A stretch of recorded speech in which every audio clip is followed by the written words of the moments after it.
Oke, selamat datang kembali di channel YouTube Bimbel Star Ed. Kali ini kita coba kembali membahas soal persiapan SBMPTN untuk bidang tata niaga di materi ekonomi. Kita akan bahas, mudah-mudahan bermanfaat ya.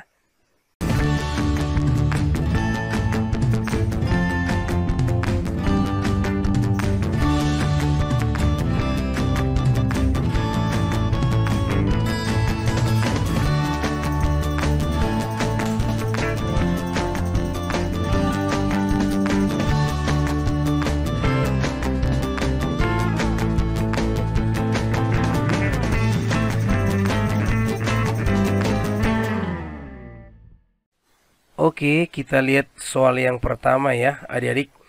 Dalam usaha untuk turut mengurangi jumlah uang yang beredar, pemerintah mengurangi pengeluaran. Nah, usaha tersebut termasuk A. Kebijakan fiskal, kebijakan moneter, politik pasar terbuka, politik pasar tertutup, E. Kebijakan non-moneter. Nah, kita akan coba lihat apa jawaban yang paling tepat. Nah, jadi ketika misalnya untuk mengurangi jumlah uang yang beredar, maka pemerintah itu melakukan yang namanya mengurangi pengeluaran. Itu termasuk adalah kebijakan. Ayo, coba adik jawab dulu kira-kira jawabannya apa? A, B, C, D, E. Oke, kita coba tunggu jawaban adik-adik ya.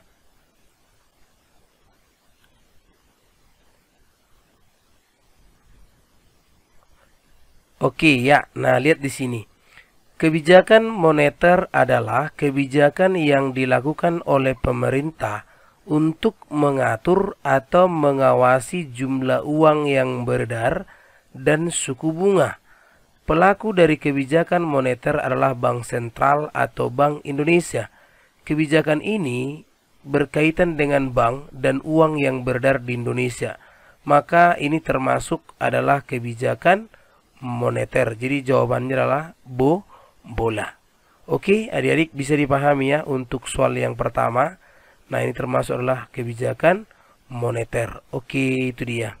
Oke, kita lanjut di soal nomor 2 ya. Hasil akhir tarik-menarik antara permintaan dan penawaran adalah jumlah konsumen sama dengan jumlah produsen, jumlah barang produksi sama dengan barang konsumsi, jumlah barang yang diminta sama dengan jumlah barang yang dijual, jumlah barang yang diminta sama dengan jumlah barang yang ditawarkan, jumlah barang yang diminta sama dengan jumlah barang yang diproduksikan.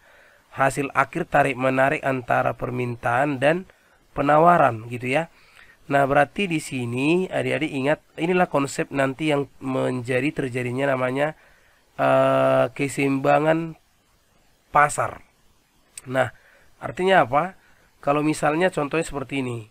Kalau penjual dan pembeli dalam kondisi yang sama-sama melakukan tindakan, ibaratnya pembeli nanti secara bersamaan seluruh pembeli membeli suatu barang ya, membeli suatu barang dengan harga serendah-rendahnya, otomatis penjual pasti memberikan terpaksa menjual harganya seperti harga yang diminta oleh pembeli gitu kan. Nah, jadi otomatis nanti itu mengakibatkan apa? Barang yang diminta itu semakin sulit ya, semakin sulit ditemukan gitu. Karena penjual tidak semua nantinya yang menjual dengan harga serendah itu gitu. Artinya tidak semua penjual itu nanti menjual dengan harga serendah itu. Jadi otomatis sulit ditemukan gitu kan. Nanti efeknya itu apa? Inilah yang terjadi nanti, kenaikan harga gitu kan.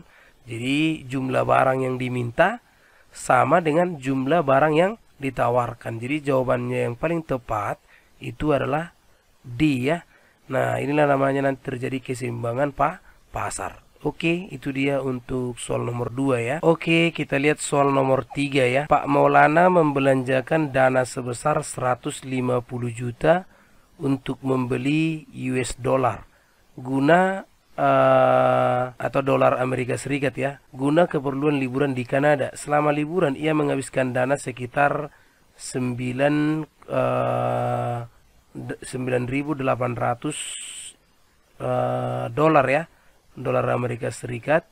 Jika kurs jual 12.500 per US dollar, ya kan, dan kurs beli 12.000 rupiah per US dollar, maka sisa uang liburannya adalah sebesar 38.750.000, 33.750.000, 32.400.000, 27.500.000, 26.400.000.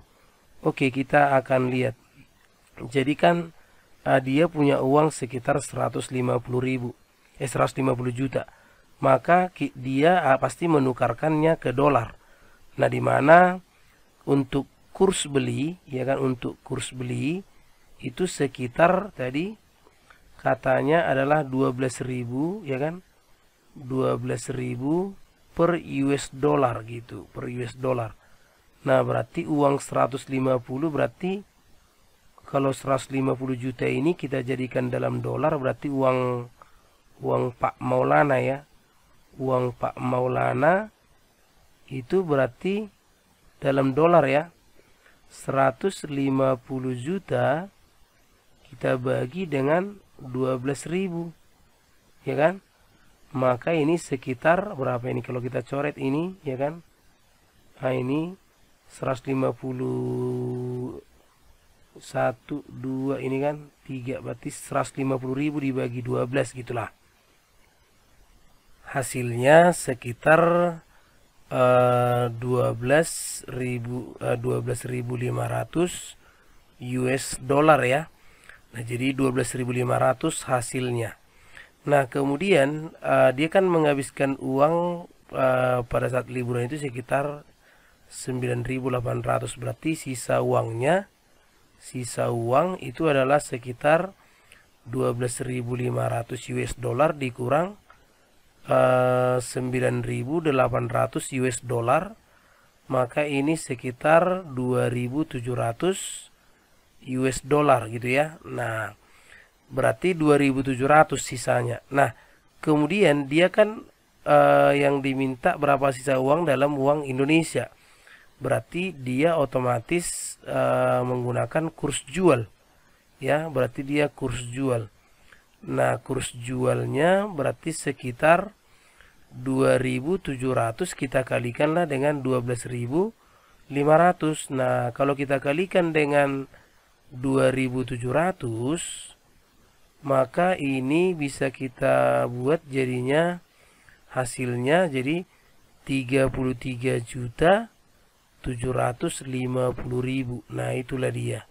Jadi jawabannya adalah option B. Oke, bisa dipahami ya adik-adik untuk soal nomor 3 ya. Nah, itu kira-kira dia. Oke, berikutnya kita lihat soal nomor 4 ya. Pasar suatu produk dikuasai oleh satu produsen sebagai market leader dan beberapa produsen sebagai follower disebut pasar oligopoli, monopoli, oligopsoni, monopsoni, monopolistik. Nah, oke, silakan dijawab terlebih dahulu. Apa kira-kira jawaban yang paling tepat? Apakah jawabannya A, B, C, D, E?